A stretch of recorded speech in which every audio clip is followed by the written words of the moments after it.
Comencemos, por favor, con esta petición que Keiko Fujimori pretende que el presidente Sagasti haga a la OEA para una auditoría internacional. ¿En qué condiciones este tipo de solicitud puede ser procedente o digamos, razonable? En ninguna. Un jefe de Estado no puede participar en ese tipo de iniciativas, porque sería parcializarse en torno al pedido de un candidato, y un candidato es parte interesada.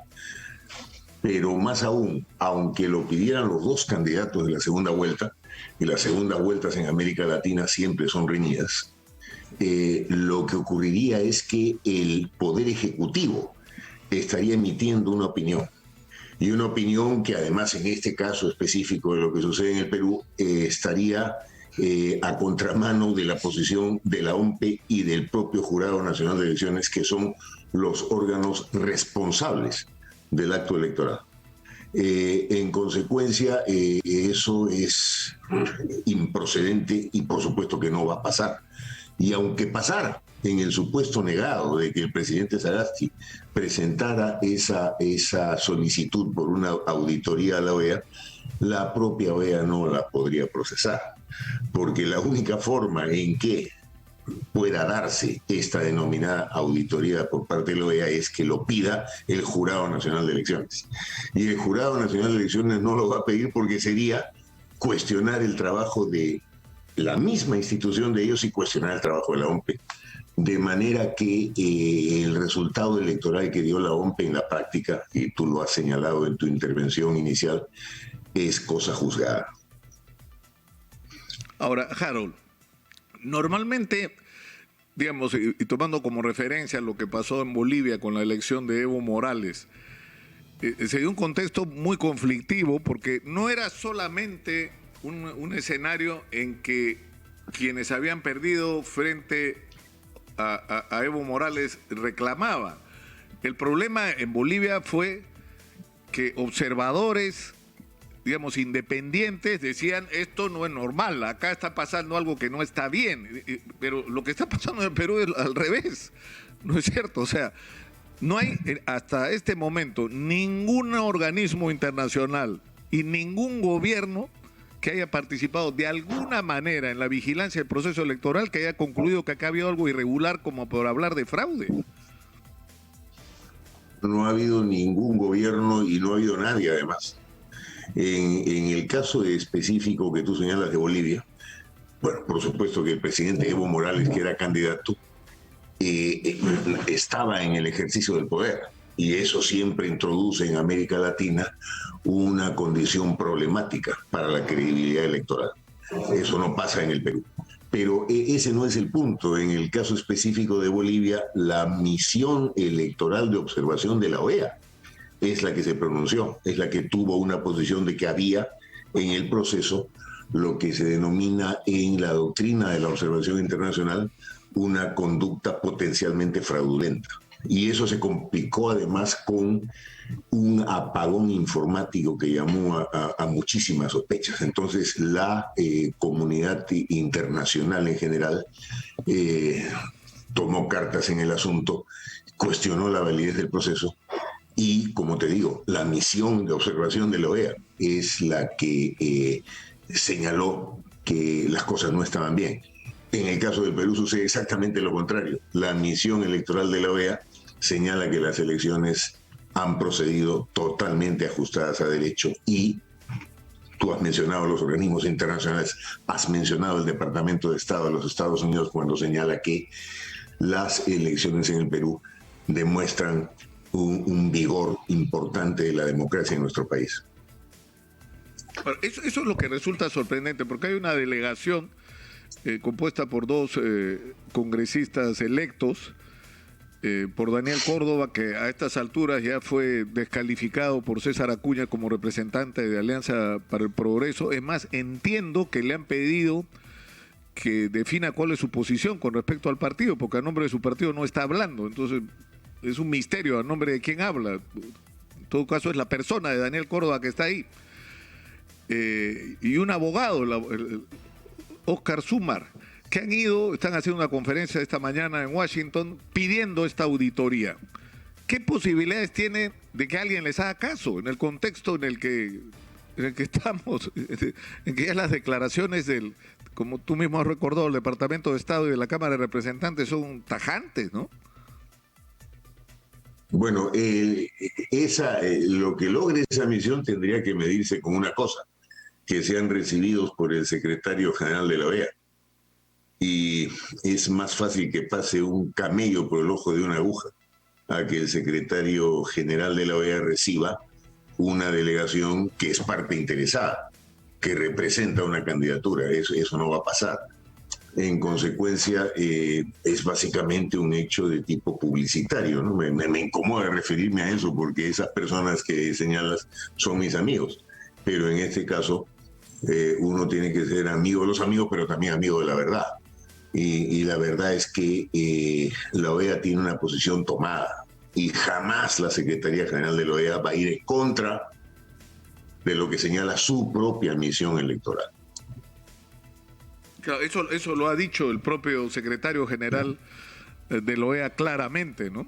Que él respalda la posición de aunque por algún momento dio la impresión de que no estaba muy feliz, pero igual es su misión y tiene que respetarla. Ahora, ¿cuál ha sido el papel en todo esto del embajador Hugo Isela? Porque se ha hablado que se reunió por fuera, digamos, en una reunión informal con el secretario general de la OEA y no sé, la interrogante es cuál es su papel, porque él representa al gobierno del Perú, que tiene que mantener, y representa a la Cancillería, ¿no es verdad? Él tiene que mantener una total independencia frente al proceso electoral. Sí, por supuesto, pero nada indica realmente que ha sucedido lo contrario, ¿no? Ahora, que se haya reunido con el secretario general de la OEA es normal porque es parte del trabajo, y el secretario general de la OEA se encuentra periódicamente con los representantes de los diversos países miembros, pero más allá de comentarios periodísticos en uno u otro sentido, no tenemos ninguna información, y esperemos que Hugo esté desarrollando su trabajo ajustado a su formación profesional y a la tarea que cumple, ¿no? Ahora, Harold, hay una situación muy, muy grave, es decir, esta negativa de Keiko Fujimori a aceptar el resultado nos está enfrentando, y además, agregado a esto, las características de la campaña, ¿no? De hacer una especie de zanja entre peruanos. Si estás con Keiko, eres demócrata; si no votas por Keiko, entonces eres comunista, terrorista, el demonio. Y eso ha provocado una especie de animadversión entre peruanos.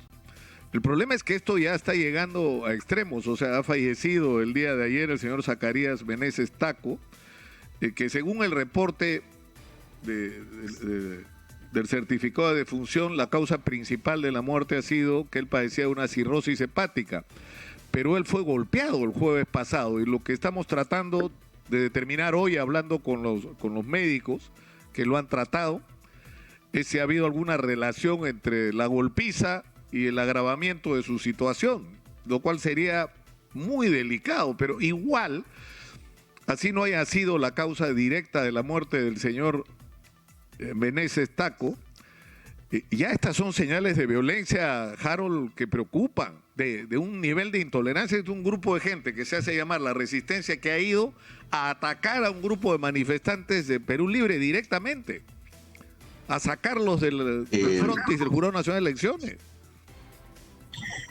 El señor Castillo lo ha llamado un héroe de la democracia al señor Zacarías.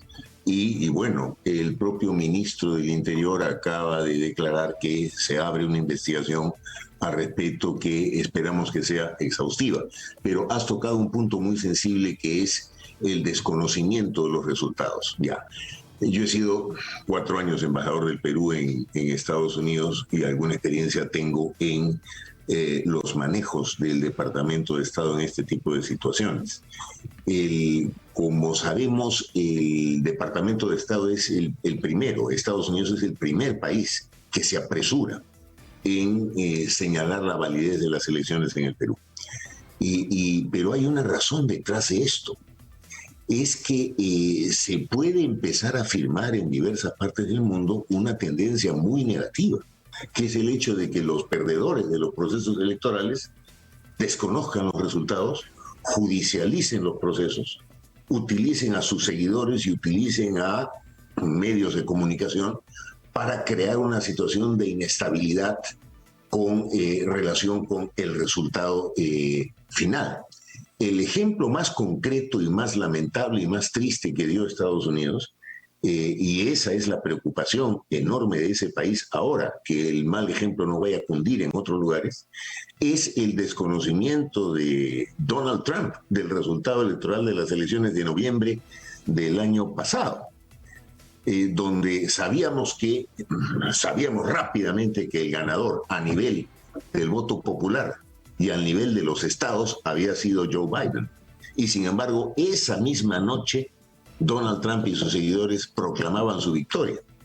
Y se negó hasta el último minuto en reconocer el triunfo de Biden, hasta que finalmente, cuando hubo una marcha de sus seguidores que atacaron el Capitolio y que generaron la muerte de dos custodios, por lo menos, del Capitolio, en un ataque literalmente salvaje. En esas condiciones ya Trump se vio obligado a decir que aceptaría una transferencia pacífica de poder, pacífica entre comillas, y así es como Joe Biden el día 20 de enero se convirtió en presidente de los Estados Unidos. Pero hasta hoy precisamente, Donald Trump no reconoce el triunfo de Biden. Entonces, eso hay que tener en cuenta porque la democracia no solamente implica elecciones multipartidarias, sino implica que haya libertad absoluta del órgano electoral e implica que los perdedores reconozcan al ganador. Hay entonces temor de que el ejemplo de Donald Trump se extienda. Eso es lo que, esto ya es un criterio personal, porque obviamente no lo van a decir, lo que apresura al Departamento de Estado a tomar una posición, consciente de que este problema de no reconocer resultados puede duplicarse en otros lugares. Tenemos relativamente pronto elecciones en Chile, que pueden ser ajustadas, sabemos. Tenemos elecciones en Colombia, donde seguramente también van a ser asustadas. Es un país que conozco bien, yo he sido embajador en Colombia, y la situación ahí electoral puede ser problemática. Esta especie de tendencia hay que cortarla por los senos rápido. Y la única manera es que el Jurado Nacional de Elecciones, tan pronto como sea posible, por la carga procesal que tiene, proclame al ganador. Y a partir de entonces hacer un esfuerzo inmenso todos de unir al pueblo peruano en torno a este resultado, de deponer los enfrentamientos y de tratar de mirar el futuro, que muchos y muy graves son nuestros problemas y nuestros desafíos. Harold, el señor Juan González, que entiendo en este momento tiene un papel muy importante en las relaciones hemisféricas hacia América Latina. Es decir, él de alguna manera es el intérprete de Joe Biden con respecto a América Latina. Y fíjate, esto es un extracto porque la entrevista es larga, ¿no? Esto fue parte de lo que le dijo ayer a los periodistas de la cadena W. Adelante, por favor. Porque le quería preguntar por Perú. El Departamento de Estado recientemente dijo que consideraba que las elecciones en Perú habían sido limpias, que obviamente hay que esperar el dictamen final que lo da el Jurado Nacional de Elecciones, pero que en general consideran que había sido un proceso limpio. Sin embargo, siguen las impugnaciones y Perú vive un ambiente también muy agitado. En ese tema del Perú, ¿ustedes siguen respaldando y confiando en que el proceso electoral en Perú fue limpio y estarían dispuestos a reconocer a Pedro Castillo cuando lo haga la autoridad electoral peruana? Definitivamente. El análisis del reporte que hizo la OEA coincidió al 100% con el trabajo del organismo electoral peruano. Entonces, eso casi nunca pasa. Entonces, aquí hay una gran confianza en el proceso. No importa que sea Perú, no nos tiene que gustar el resultado, pero estamos muy enfocados en el proceso. Esa es la misma conversación que tenemos en Nicaragua, pero en también países amigos, porque perdimos credibilidad si ejercemos una moraleja selectiva en cuanto a procesos electorales. Entonces, no hay otra. Si Castillo gana, esa fue la decisión del pueblo peruano, y vamos a buscar forma de trabajar con él. Esa es la forma en que tenemos que trabajar, y esa es la mejor forma de empujar atrás lo que ha sido un retroceso en el consenso democrático en el hemisferio, donde la política se ha comenzado a tratar como cero suma, porque cuando uno sale del gobierno lo meten en la cárcel por cualquier razón, y líderes de izquierda y derecha están cambiando las reglas de juego para favorecerse y quedarse en el poder. Aquí lo que tenemos que hacer es buscar de nuevo ese consenso en el proceso, pero también el debate se debe ser no sobre quién fue elegido de izquierda o derecha, pero quién está respondiendo al electorado. Y eso quiere decir que tenemos que responder no solo a la población en Lima, pero también a la población que está en las áreas más rurales. Y esa es la única respuesta, si no, especialmente históricamente en la región andina, eso ha llevado a una inestabilidad política. El presidente Guillermo Lasso, para terminar, yo estuve en su inauguración, dio un discurso excelente, que uno no esperaría de un banquero que los de izquierda lo acusarían de ser neoliberalista o lo que sea. Él habló sobre gobernar para todos, no solo para los pocos que tienen mucho, sino para los muchos que tienen poco. Tú lo has escuchado, Harold. O sea, es decir, yo creo que es bien importante que recuerdes quién es este hombre que está hablando, quién es este Juan González, para que la gente sepa qué es lo que representa su palabra. En honor a la verdad, aquí estoy con mi esposa y hemos visto la foto que apareció de Juan González. Es una emoción muy grande verlo. Es un hombre muy joven, realmente, es un muchacho, muy inteligente y de origen colombiano. Cuando Joe Biden era vicepresidente, él ya trabajaba con él como asesor para asuntos latinoamericanos, entonces teníamos una relación muy estrecha. Para mí, en lo personal, es un gusto enorme verlo llegar donde ha llegado al lado del presidente de Estados Unidos. Y lo que sí puedo decir es que es un hombre de la total confianza del presidente Biden. Entonces, él obviamente ha dicho lo que tiene que decir, refleja la posición de su gobierno, pero además, como es un hombre muy responsable, dice específicamente que el Departamento de Estado, es un hombre institucional, ¿no?, que el Departamento de Estado ya se pronunció al respecto. Y la respuesta de su interlocutor es naturalmente muy precisa. Es el temor grande que tiene Estados Unidos de que esta idea de cuestionar resultados empiece a diseminarse y se dé en otros países, e inclusive podría darse en Europa. Hay lugares complicados. Vimos el caso de Bielorrusia, que ahora la llaman Belarus. Vemos el caso de lo que podría ocurrir en procesos electorales en Ucrania y en otros lugares. En consecuencia, hay que ponerle coto a esto y esperamos no contribuir a dar este mal ejemplo. No hay un ingrediente adicional. Ahora que sea, el otro día me recordaban, Harold, como si fuera un agravio, el que yo de joven he sido militante de izquierda y que lo he sido sinceramente, Harold, a mucha honra, porque creo que ayudamos, entre otras cosas, a que en el Perú volviera la democracia, porque nosotros fuimos los que salimos a la calle a pelear. Creo que fuiste trotskista inclusive, ¿no? Por supuesto que sí. Y tú de eso conoces. La línea dura, claro. Críticos además a la Unión Soviética. Éramos críticos al comunismo, sí, claro, oficial, claro. Pero en fin. Sí. Pero a lo que voy de la importancia de esta, eso me llevó a refrescarle la memoria a quienes supuestamente me descalificaban por mi militancia juvenil izquierdista, que el propio Mario Vargas Llosa lo fue, y fue muy activo. Y encontré unas reflexiones de Mario Vargas Llosa que no sé si las ha olvidado, con respecto a los errores que se cometieron en relación a Fidel Castro y el proceso de la Revolución Cubana, y a Guatemala con Jacobo Arbenz. Es decir, que si tú estás frente a un país que quiere cambios y ese país pone en el gobierno a alguien con el que no puedes simpatizar, tú tienes que respetar ese resultado. Es más, colaborar con ese gobierno para que le salgan las cosas bien, pero si tú confrontas, si tú desconoces la voluntad de la mayoría de la gente, el resultado es lo que tienes, al final. Es decir, Fidel Castro se murió aburrido de gobernar y en Guatemala lo que ocurrió fue una tragedia que ensangrentó ese país por décadas. Entonces, ¿tú no crees que hay, de alguna manera, también eso en la cabeza de Joe Biden? Es decir, no podemos actuar en Perú como hemos actuado, me refiero históricamente a la diplomacia norteamericana en relación a situaciones como esta. Era la llamada diplomacia del dólar.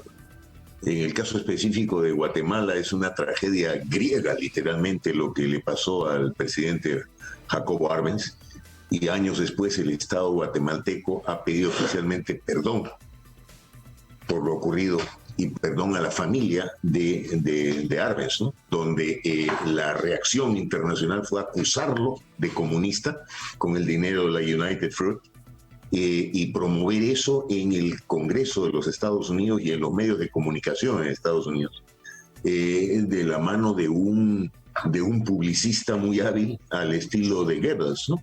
Todo eso está retratado muy bien en la última novela de Mario Vargas Llosa, precisamente. Sí, precisamente. O sea, cómo convertir a una buena persona, cómo convertir a un buen ser humano y a un buen presidente en lo que no es, en convertirlo como un monstruo y agente del comunismo internacional, malográndose la extraordinaria experiencia democrática de Guatemala que había tenido previamente con el presidente Arévalo, que en una oportunidad el gran Andrés Townsend me dijo: ese ha sido el mejor presidente del mundo.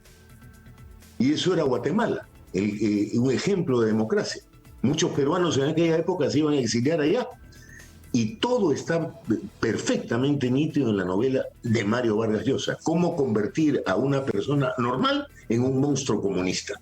Bueno, tal vez Mario tenga y obviamente Estados Unidos tiene que haber aprendido la lección de lo que ocurrió después, además, con los horrores que ocurrieron en Guatemala. Tú que eres amigo de Mario, de repente le deberías recomendar que vuelva a leer la novela que él mismo escribió, para desde esa perspectiva mirar la realidad del Perú de hoy con ojos distintos. Muchas gracias, Harold.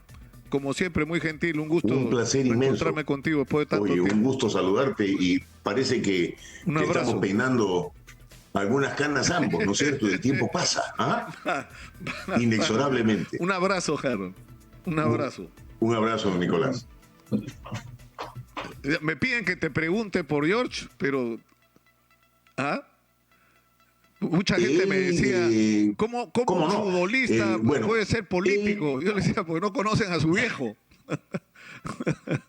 Lo que pasa es que él, y hace desgraciadamente bastante tiempo que no nos vemos, por razones de las actividades de cada uno, él es una persona que toma sus decisiones independientemente e inconsultamente. Entonces él ha decidido que en esta segunda vuelta él tiene que seguir con la línea que él llama enfrentarse a la mismocracia.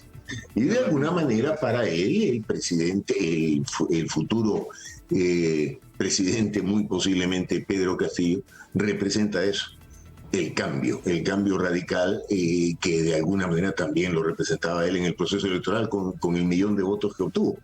Entonces veremos cómo la diosa de la fortuna decide cuidarlo, pero él es un hombre que no se rinde. Pero repito, él actúa inconsultamente e independientemente. Él es una persona y yo soy otra, pero me parece un tipo extraordinario, como lo son mis otros hijos.